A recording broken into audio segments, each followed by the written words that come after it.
Good afternoon.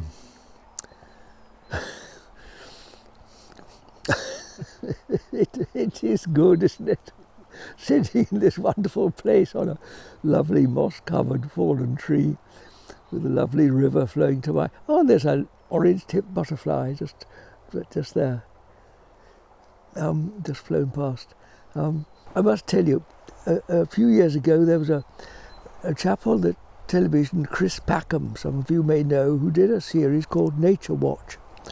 And one spring he told us to look out for orange-tipped butterflies because they were an indication of the of a rare species that was in danger of dying out, I think.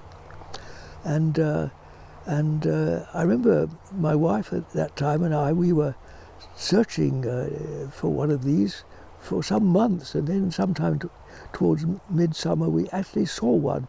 We were thrilled to bits. We finally did what we've been asked to do. Sorry, that's my way of diversion. But anyway, it seems very relevant on a lovely sunny day like this. Look at this, come back again. I don't suppose it'll get on the camera, flitting around, little thing. Now, back to serious matters. As if anything could be more serious. Because I had, such a heart-rending letter from again, I presume it's young men. Men seem to suffer agonies even more than girls these days. I suppose I did too as a young man. And this young man, he talked about being rent by nihilism, and I can't remember what the words now, but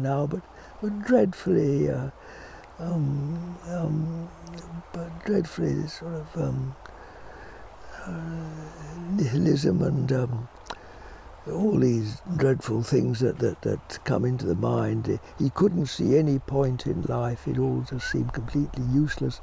He'd been reading scientific journals and that which talked about billions of years, and he could see no point to it. There was no God. There was no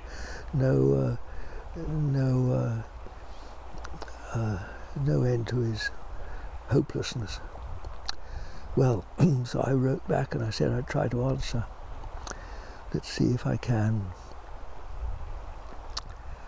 Look, my dears, in a setting like this, it's only too simple. There is a world of sitting on a tree, just listening and looking, enjoying the river and the butterflies, just the good things of life all around us. All things bright and beautiful. And one of the features of it is that I'm not thinking. Now, what happened to all those dreadful newspaper headlines in the shop this morning? All that criticism and negative fear and stuff surrounding this coronavirus. It's still there in the shop, isn't it? But it isn't here. You see how we carry this mental luggage with us. And at certain times of our lives, we pick up these appalling mental tortures.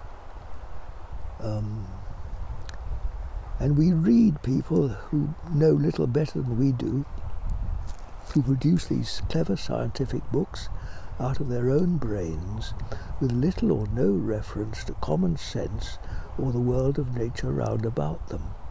You can't imagine these chaps sitting in a situation like this, can you? Because they spend their time just reading other people's screwed up books and all the scientific facts and figures that come from the human mind. Now let's get things straight. First of all, there's paradise, where all things are good.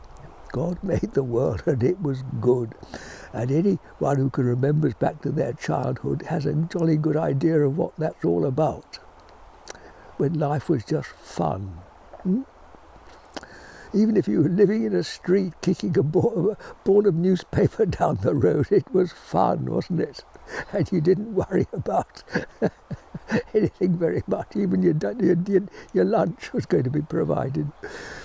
So, and then little by little we get what we call educated and build up very often into a world of confusion, more and more of less and less understanding and more human problems. And all the time the river is gurgling just over there, and the grass is growing, and the butterflies are flitting around, and the sun is shining, and we just don't see it. We live in this world of our own creation, this world of our thoughts and other people's thoughts. It's called, I don't know what it's called, it's just called human intelligence. I think that's what it's called, human intelligence, my word. Well, one of my favourite phrases in the Bible is, the wisdom of man is foolishness to God. And you know, sitting in a situation like this, where there's no need to bring all this mental confusion, you see it so clearly that world of human confusion, it seems utter foolishness. What on earth are we doing, burying our God, our common sense in such intellectual gobbledygook? And where does it get us? It just leads to ever more confusion as the world of man bears witness. And the simplicity of just being present here and realizing this unseen hand in which the whole world is held. And really, this isn't just nonsense. This isn't just words from the Bible.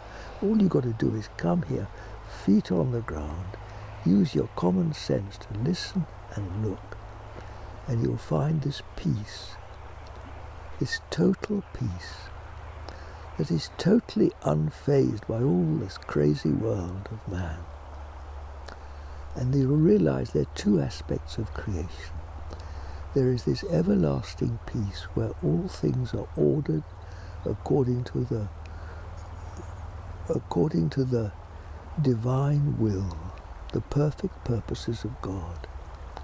There is the world of comparative darkness and confusion, the world of man, which is turned away from God, therefore it's in darkness, and darkness is ignorance, and ignorance leads to all manner of confusion. And the more you try to read other books of other men's confusion, the darkness just gets darker. Somehow or other, if you can just spare 5 minutes from all this sorting the world out, just to walk down the path and sit by the river with me, you'll feel better immediately.